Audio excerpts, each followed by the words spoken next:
Well, hello again. It's just me. I'm waiting for my friend Tad to get on right now, and we're going to chat with him for a little bit today. Uh, he is coming up on 32 years. Just give us a few minutes and we'll be connecting with him. It's so great to see you. Thank you so much for agreeing to do this with me. It's so funny because it's, you know, I'm telling a little bit about my journey, and I remember walking into a different meeting, away from my hometown. My mind goes, a million miles a minute all the time, and all the slogans that we use, the Serenity Prayer was being used about 100 times a day for me in the beginning. And I walk into this meeting, and you raised your hand. I never had met you before, and you start to share, and you read this Psalm 46:10, "Be still and know that I am God." And honest to goodness, my head flipped around in my heart. I was like, wow, that is something I could really wrap my head around. And I've used that for the past 8 years, Tad, thank you very much, as a meditation, And I love the way that you explained how you used it, and the whole thing was, be still and know that I am God. And you said, just start to take one word away. So it's be still and know that I am, be still and know, and then be still, and then just be. And I have it all over my house. A few years ago, I swear to goodness, a few years ago, I ran into you in a meeting, and I was so happy to see you, and you handed me a stone that had it on there, and it's in my kitchen, and I see it every morning. So thank you, sir, very much for that, because it has been a game changer to me. But enough about how I met you and what I know. I wanted to talk to you because you have, I love the way you tell your story. You have this way about you. And I know you're coming up on a very big anniversary pretty soon. And so I would love for everyone to know a little bit more about you and how you are doing this thing. Let's start with the most important thing I'm going to say all day, and that's my name's Ted, and I am an alcoholic. I used to drink a lot. I'm looking at, come January 1, it'll be 32 years without a drink of alcohol. That's awesome. That includes weekends and holidays. When I was about 35, I figured it's time to go to the doctor, and they were telling me the same stuff. And he said, "You've been drinking today." I said, "Yeah." And he said, "How many have you had?" I said, "2." And it was the first time I actually got honest, because he was a doctor. I said, "Now, that means 6, right?" I've only had 200. Yeah. Well, that was the standard line. I had 2, and then I had 2 more, and then I had 2 more. But he did blood work, said my liver was way out of whack. The enzymes were bad, and did I think I could stop drinking for 6 weeks, a month, 6 weeks. I don't remember what he said. And said, "Yeah, but not until my twin brother leaves. He's coming up. We always drink together."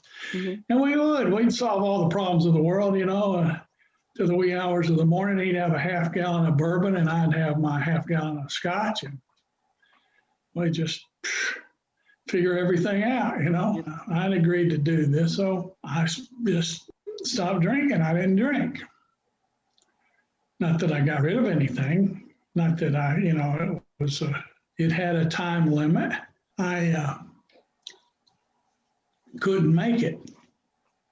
I couldn't get that long. And this was if you had asked me, I would have told you I drank because I wanted to, just because if you could get drunk every day, why would you not? It just didn't make sense. Hey, Makes sense to me, Tad. Makes sense to I me. know, I Why not? know. But this was the first time I experienced the obsession of alcohol. Okay. And I was in my basement. We got a refrigerator down there, and it had a wine cooler in there. Okay.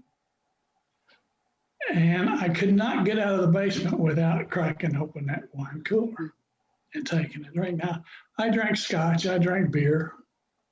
If I was sick, I drank Jack Daniels, the cure-all. Mm-hmm. But wine cooler was kind of like Kool-Aid. It was nothing I would ordinarily drink. But I knew it had alcohol in it, and I couldn't get out of there without drinking it. So I cracked it. I mean, I'm talking 2 steps up and 2 steps back, and not being able to get out of the bay. So I cracked it open and took a drink from it. It was horrible. It just tasted horrible. It wasn't going to do anything for me. Not enough booze. But it was a real lesson. It was an eye opener in the obsession, which, a lot of this I can see in hindsight. Right. I just thought at the time, man, that was strange. That's just strange. So I got through, without drinking a lot, and he took more blood, and the blood levels went down, and he said, okay, well, maybe you'll be okay. The liver can regenerate itself. That's all you needed to hear. Yeah. But he said, but if you don't stop drinking, and smoking the way you're doing, you're going to be dead in 5 years. Okay. And that kind of fit into the plan because I never figured to live much past 40 to begin with. And we talked about the liver. I had pain in my right side, as it turned out, was liver pain and all that. So I only drank for 2-3 more years after that. And my twin brother, son of a, he went into a detox, and he lives in Tennessee, and he was getting sober, and now my wife and my sister are looking at me going, your brother, and I'm going, hell, he's a quitter,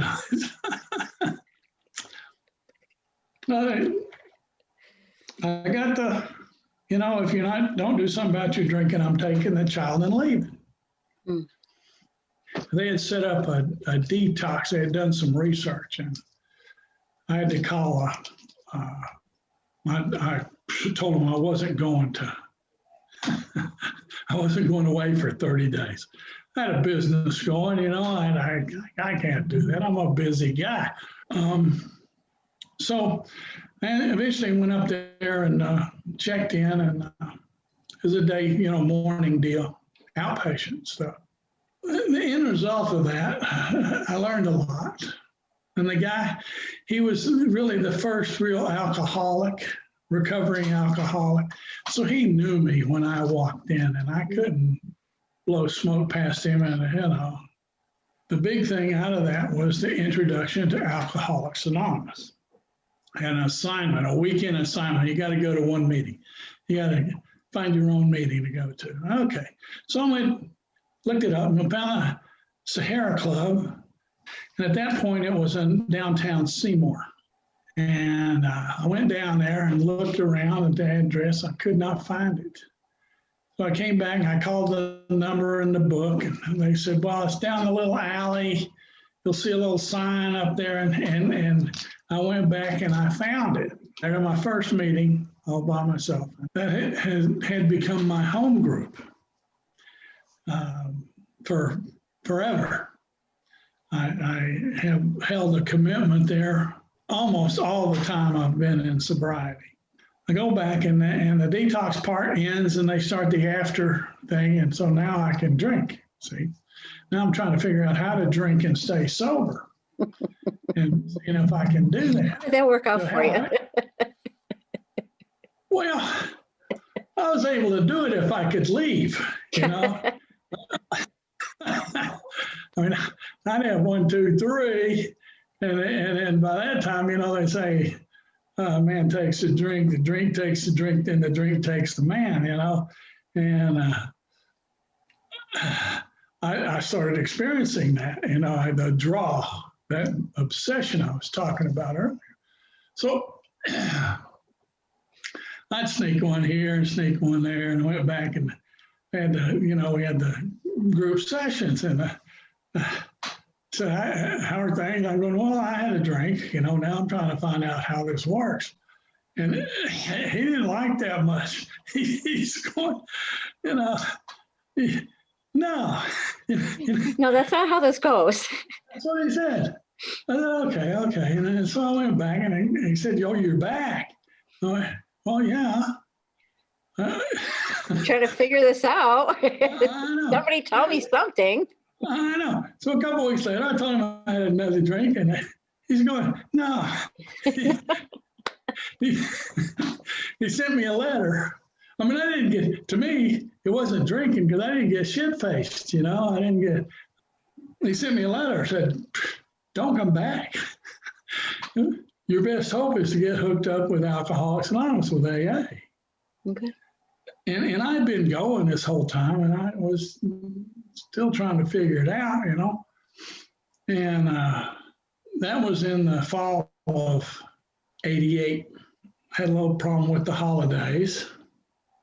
I'm going to AA. It's about the only thing I did right is I kept going to Alcoholics Anonymous because I recognized that there was a power there. You know, people were actually staying sober and were happy. Happy. Shockingly. I know. I couldn't get that. Why are they happy?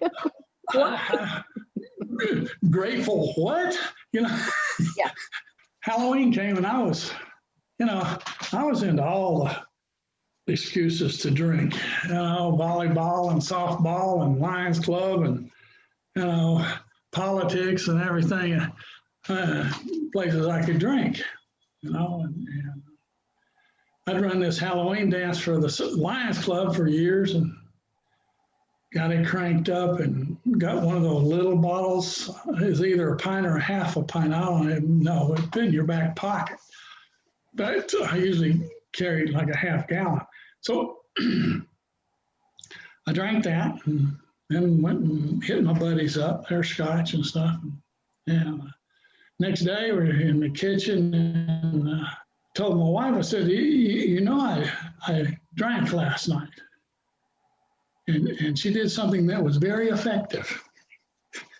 She didn't say a word. She just started crying and left the room. I'm going, oh, shoot. Thanksgiving, you know, I was on the Board of Education. Actually, I was chairman of the Board of Education in town at the time, and obligations. And I went to a party, Christmas party. I went in and they offered something to drink. I said, I'll have a scotch. And I had one, and then I had another, and I had to leave. And it'd been about 20 minutes, you know. So I just showed up and made an appearance and had to leave or it had gotten not good. And the last one was New Year's Eve. And I was running a millennial party of planned drunks for, this was turning 88 to 89. And I was going to have drunks planned out till the turn of the millennium. And I was running, and I didn't drink that night. I white knuckled it. It was miserable. Time to dance and be sociable and not drink anything, ginger ale and all that stuff. And midnight came and the champagne was there. And I said to my wife, I said, I haven't drank anything all night. Maybe I'll have a glass of champagne. And she said, okay. I hate champagne. It always gave me a headache every time I drank mine. And the empty seat next to me, I drank that one. And then you came up and gave me a hug. I finished yours. And I said, about 20 minutes later, I said, we got to get out of here. And that was the last drink I took, January 1 of 89. And God bless the program of Alcoholics Anonymous. Amen. Holy smoke. I didn't have a clue how to live my life without drinking. Yeah. Like I told you, I didn't know why anybody would want to. I ended up learning in the program that I'm responsible for my own behavior. Yes. Had to grow up. Mm. And in that, like the ninth step says, take responsibility for the well-being of others. So it's a constant process, but by far, the primary addition to my life was a relationship with a power greater than myself.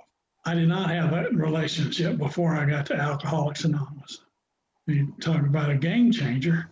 That I don't know where you stood, but I was, you know, and I'd even taught in a Catholic high school for years and years, and 12 years or so. Never grasped it. I never did. I never grasped it. I grew up a Catholic. My mom was a Sunday school teacher. We went to church every week, but I just didn't. I never thought about it one way or the other. It was one of those things where, they told me that the Easter Bunny and Santa Claus was real, and they weren't. Yeah. That's how I felt, honestly. I mean, all joking aside, but I don't know, like, people say, I don't know if AA brought me to God or God brought me to AA, and I don't care. I'm have both, and I love it, and I love my life now, and I owe it all to God and to AA, or my higher power, which I choose to call God. I know a lot of people, have their own way of, and that's great. People in the program, people not in the program, their higher powers and how they do, how they keep themselves sober. God bless all of them. Yeah, yeah. I think this program, and I watch people like you, my friend, that have these years all put together. And there's a piece about you that I just love. I could be, sitting in a meeting and I turn around and I see you and I smile and I just get this, you've got this piece about you, Tad. And I'm glad that I've met you. Yeah. Do you remember Jimmy? He was an icon when he was always at meetings, and he would say, because I said pretty much the same thing to him. He says, "Well, you ever seen a duck floating on the water?" And I'm going, "Yeah." And going nice and calm, but underneath his feet are going. Oh my God, I never heard that before. That's awesome. So, well, whether your feet are going like this or not, you are floating on the water to me. I admire your sobriety very much. Well, anybody that stays sober, you know this as well as I do. Anybody that's able to stay sober is just an amazing human being, and invariably they're relying on a power greater than themselves. Yeah. And I want to, if you don't mind, I want to talk a little bit about how I got tacked into the program. Okay. Because I was going to these meetings and had stopped that drinking in January. About March, I'd had enough. I was, and I'd asked two guys to be my sponsor, and both of them had said no. And for good reason. Both of them had real good reason. But I was finally there, and I called this guy, a fellow by the name of Tommy, and I'd seen him at meetings and stuff, and I told him I was having trouble, and he came over. And it's about 10 o'clock in the morning. And that's when I had my kitchen table step work, his 12-step work. And several things were accomplished that day. One was I reached out for help. Mm. Two, I trusted somebody else. Big hurdles for me. Asking for help like you were talking about, and then trusting somebody with stuff. And in that process, looking back on it, I understand what he did. He kind of ran me through the steps real quick. He definitely got me as far as the fifth step. He said, just tell me one thing that makes you shudder that you did. And so he used that to keep it green. But by the time he left, it was like the weight of the world had been lifted off my shoulders. And there was a presence with me, around me, that I refused to call God, but I knew it was power greater than myself. So I called it Harvey. Harvey? Harvey. Okay. I don't know if you ever saw that Jimmy Stewart movie with the big white rabbit, its invisible friend, Yep. a big benevolent guy. And that's the only thing I could identify with because it couldn't have been God. Anyway, but that was the day obviously I came to understand and refer to my higher power as God, so people would understand what I'm talking about because everybody's is different, you know. And Hmm. when I'm with my God and having a spiritual experience of it, you know, are relatively common. I can recognize them now. One of the common aspects of that is the complete absence of fear. Mm. You're looking at something beautiful like a duck on a pond and appreciating God's creation and the good work and all that. And you come out of that and you're going, gee, there was no fear there. Mm. No fear of anything. It was a spiritual moment of peace of mind, which starts in the seventh step they talk about in the book. That was the day I was tacked into the program of Alcoholics Anonymous. I've never wanted to get drunk more than I wanted to stay sober since that day. Do you do anything special when your anniversary comes around? Well, no. I used to try to speak on my anniversary. Mhm. And a lot of people experienced this early on when it was coming up. I'd get anxious, Mm. a little antsy, and it'd be on my mind. Drinking would be on my mind more. Now it's pretty much just another day, Just another. primarily because I'm out of town a lot now on New Year's Day. Not the case this year, it doesn't look like, but so I'll definitely get to a meeting if I can. One of the great things of sobriety, of course, it's not all peaches and cream either, don't, like shit happens, but Yeah. but we now have a mechanism to survive it, Absolutely. Absolutely. to get through this stuff, Yeah. Even through a And, pandemic, we could reach out yeah, and talk, and yeah. I'm very, very, very grateful that you did this with me today. Well, I've been around long enough. I can talk stories all day long. The things you see and everything like that. Yeah. Yeah. Absolutely. Absolutely. But you're a miracle. You're just a miracle. Thank you, and you are too, my friend. And thank you for everything. And I think about you every morning when I see my little stone on my table. Be still and know that I am God, and I love you for that. Thank you so much.